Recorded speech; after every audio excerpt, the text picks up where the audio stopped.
Ito nga pala si Mang Domingo. Ilang araw po.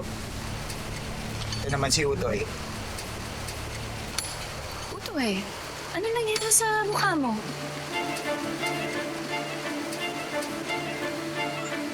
Wala po to.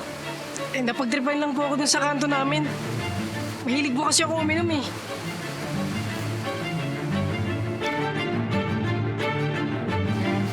Mag-iingat ka sa susunod. Maraming salamat po, Ma'am Hope. Ito naman si Norman.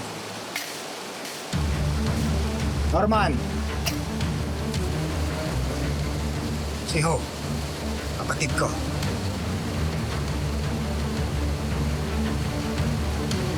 Magandang umaga, Ma'am Hope. Magandang umaga, Norman. Alam mo, hindi mo na itatanong. Itong si Norman, ang pinakamasipag na trabahador ko dito sa minahan.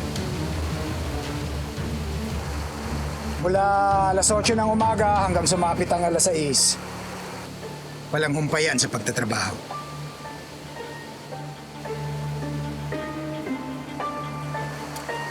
Teka na.